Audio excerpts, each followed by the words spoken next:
안녕하세요. 2022년 10대 바이오 유망 기술 중 그린바이오에 대해 설명드릴 한국생명공학연구원 이효준 박사입니다.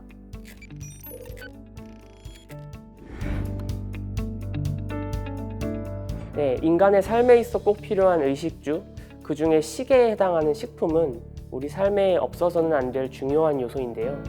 그린바이오는 동식물과 관련된 연구, 또 식품과 식품에 필요한 종자에 대한 연구, 바이오 산업을 접목한 농업 기술의 향상을 위해 연구되고 있습니다.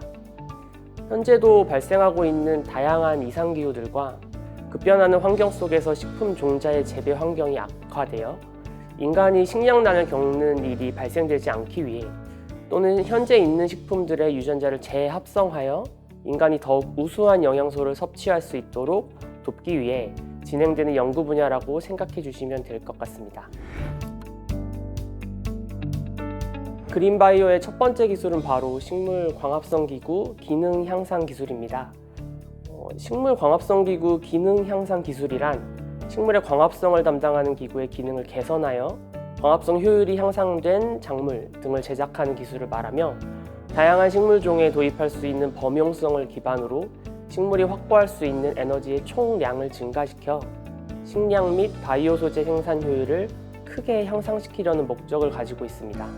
기후변화, 장소에 관계없이 안정적인 식량 공급을 위해 필요한 미래의 농업 기술에 가장 필요한 기술로 같은 면적에서 추가 자원 투자 없이 50% 이상 증가된 생산 효율을 내어 식물 공장의 효율을 극대화하고 이로 인해 안정적인 식량 소재 생산이 가능해지며 농업 토지의 활용도가 다양해질 수 있습니다. 포항공과대학에서는 농촌진흥청의 지원으로 탄소 대사 개선 기술 개발 연구를 진행하여 엽록체의 분열 과정과 고효율 광합성 시스템을 가진 C4 식물의 유전체를 분석하여 광합성 유전자의 기능을 규명하였습니다. 또 충남대학교에서는 광합성 기구를 산화 스트레스로부터 보호하는 역할을 하는 색소 관련 유전자에 또 그 외에 6개의 남세균 유전자의 유용성을 검증하였습니다. 신라대학교에서는 식물공장 광원의 색조합 연구를 통해 광합성 활성화의 최적인 조합을 찾아냈습니다. 이런 식물의 광합성과 관련된 연구들은 각 대학기관 및 연구소에서 간헐적으로 진행을 하고 있지만 대부분 원리 규명에서 그칠 뿐 실질적으로 광합성 기구를 개량하여 효율을 향상시키는 연구는 아직 많이 부족한 것이 현실입니다. 기술적으로 AI 기반의 정밀한 단백질 구조 예측 기술을 바탕으로 광합성에 관여하는 효소들을 새롭게 디자인하여 고효율 효소로 제작하는 광합성 효소 디자인 기술이 필요합니다. 또한 내재 유전자를 제거하고 해당 유전자의 기능을 대체할 수 있는 새로운 유전자를 도입하는 유전자 치환 기술, 식물 종과 관계없이 단일 세포에서 식물체로 분화시킬 수 있는 범용성 분화 조절 기술인 식물 형질 전환 및 재분화 기술도 필요합니다. 경제 산업적 효과로는 광합성 기구의 개량을 통해 효율이 향상된 식물은 현재와 같은 투자 비용으로 50% 이상 향상된 생산 효율을 낼 수 있어서 식물을 활용한 그린바이오 산업의 활성화를 가져올 수 있습니다. 또 이 기술은 전 세계 25조 원에 달하는 생명공학 종자 시장에 진출할 수 있는 핵심 기술이기도 합니다. 사회적 효과로는 식물 공장에 적용할 경우 식물 생산성의 극대화 및 기존 농업 토지의 활용도를 다양화시킬 수 있으며 무엇보다 고효율, 고생산 식물체 공급이 원활해져서 식량난을 겪고 있는 국가의 식량 자급률을 향상시킬 수 있습니다.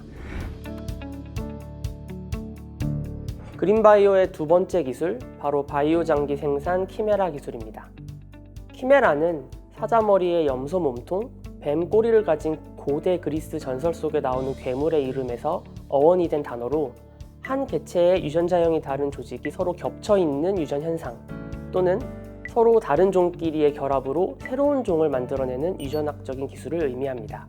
이 키메라 기술을 이용한 바이오 장기 생산 기술이란 인간 줄기세포를 동물에 넣어 이식 및 치료 목적으로 인간의 조직이나 장기, 기관을 동물에서 생산하는 기술을 의미하며 면역 거부 반응이 최소화된 범용 맞춤형 이식용 장기를 확보하여 환자에게 제공함으로써 장기 수급 불균형 해소 및 난치질환 치료 가능성을 제고하고 있습니다.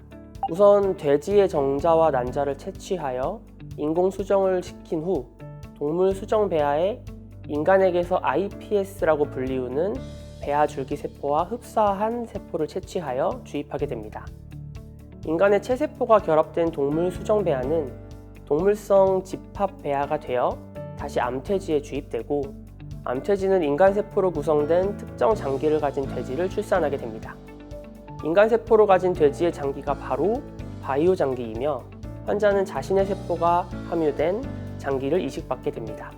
2017년 미국 소크 연구소 후안 벨몬테 교수팀은 다능성 줄기세포를 돼지의 배아에 넣은 형태의 인간 돼지 키메라 세포를 세계 최초로 개발하여 셀지에 발표하였습니다. 또한 같은 연구팀은 2021년 인간 줄기세포를 원숭이 배아에 주입해 키운 인간 원숭이 혼합 배아를 세계 최초로 제작하기도 했습니다. 국내에서는 2019년 의료용으로 최적화된 돼지의 몸 안에 사람에게 이식 가능한 조직과 장기를 생산하는 연구가 대학 내 기관 생명연구윤리위원회 심의를 통과하였으며, 서울대 바이오 2종 장기 개발 사업단은 2020년부터 무균 돼지의 췌도를 사람에게 이식하는 연구자 임상시험을 추진 중에 있습니다.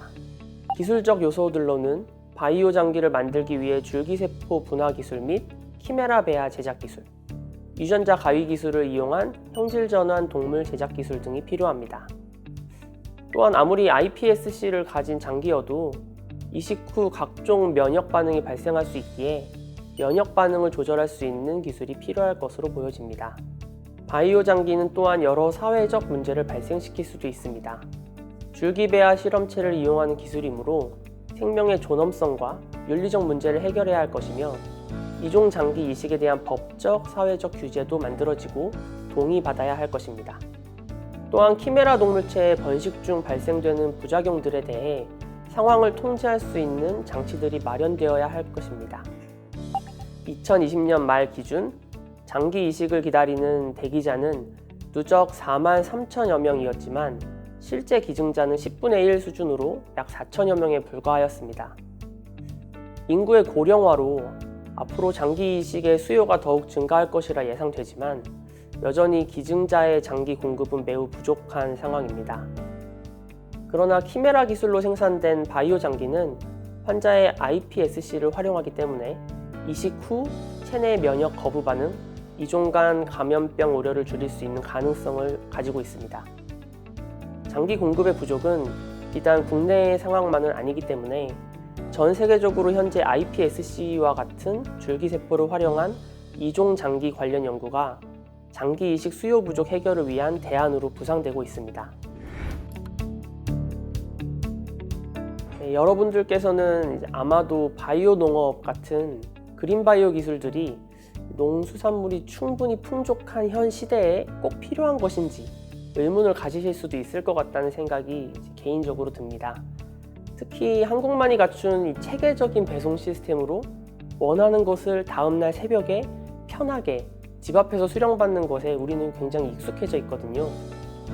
그러나 빠른 속도로 진행되는 인구 감소, 그리고 고령화 현상과 대다수 젊은 층들의 농수산업 기피 현상, 예측할 수 없는 기후변화 등등 여러 가지 이유들로 인해서 우리는 생각보다 빠르게 식재료가 부족해지는 날을 맞이할 수 있을 것입니다. 이러한 문제들이 예견되기에 세계 각국은 농수산업을 미래 필수 성장 산업으로 인식하고 인공지능, 빅데이터, 로봇 기술 등이 접목된 융복합 산업화를 서두르고 있습니다. 많은 사람의 손이 필요 없는 작물 재배 로봇화라든가 빠른 성장과 최적화된 환경에서 자라는 우수한 종자, 인간에게 필요한 모든 영양소를 충분히 섭취 가능한 완벽한 대체식품 등의 연구는 지금부터 충분히 이루어져서 훗날 그 기술들이 필요한 적시에 상용화되어 인간이 또 다른 문제에 국면하지 않도록 지속적으로 노력을 하겠습니다.